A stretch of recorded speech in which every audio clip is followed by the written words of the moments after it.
How is lip enhancement done for people in their 20s and 30s? Lip fillers or lip enhancement procedures have become surprisingly popular for younger people in their 20s and early 30s.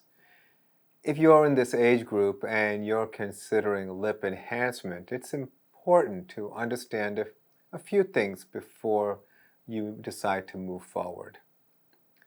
First of all, if you are in your 20s and into your early 30s, you are still very young and may already have naturally full, youthful lips. A young face typically has volume and well-defined facial features, including the lips, cheeks, and jawline.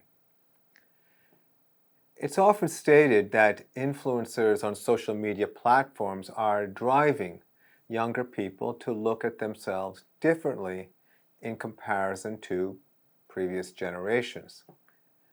That being said, modern aesthetic technology allows for enhancements for areas of genetic deficiency as well as accentuation of areas that already look good. The key is to have perspective and reasonable expectations. Whether I perform lip enhancement for a younger, middle-aged, or older patient, I always use a natural aesthetic style, so my patients retain a better version of themselves.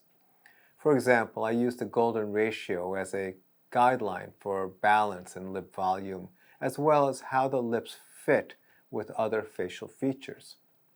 The golden ratio is the proportion of 1 to 1.6 and is found throughout nature, which probably explains why we are intrinsically drawn to this proportionality of beauty. With the lips, this works out to be about a third of the lip volume in the upper lip and about 2/3 in the lower lip. In addition to balancing volume in the lips, I also make sure that the lip volume is proportionate to the face.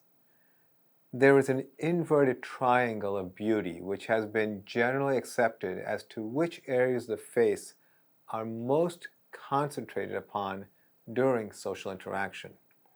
These areas include the eyes, cheekbone, lips, and chin. If you're a candidate for lip filler, it's important to know that not all lip filler treatments are performed the same way. Videos of practitioners performing lip injections are very popular on social media. Typically, a practitioner is injecting the lips in multiple locations with needles. Patients who've had procedures performed this way often report how much they were swollen and bruised from the repeated piercing of their lips with needles. As a facial cosmetic surgeon who performed lip augmentation surgically long before the introduction of hyaluronic acid fillers, I take a different approach. Instead of using needles, I prefer to use cannulas. Cannulas are not sharp, and in my hands I can precisely place filler into the lips with much less trauma to the lips in comparison to using needles. I also minimize the entry points through the lip skin so that there aren't multiple pokes through the lip skin that would cause bruising. I can't overstate the importance of having fillers performed in a proper medical facility. Although complications such as vascular occlusion or infection are rare, you should expect that your practitioner is prepared for any type of emergency. We perform surgery at our offices and follow strict standards of sterility and preparedness for emergencies.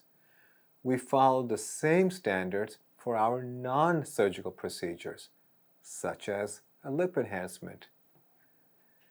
We routinely perform lip enhancement and other injectables as a lunchtime procedure. Typically, our patients return to work with little to no bruising or swelling. I routinely see my patients in 2 weeks to see how the material has settled and if any enhancement may be of any benefit.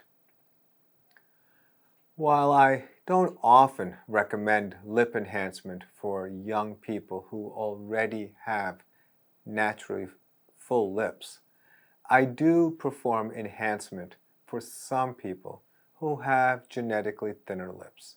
For all my patients, I want my younger patients to have full, balanced, natural-looking lips that fit well with their unique facial character.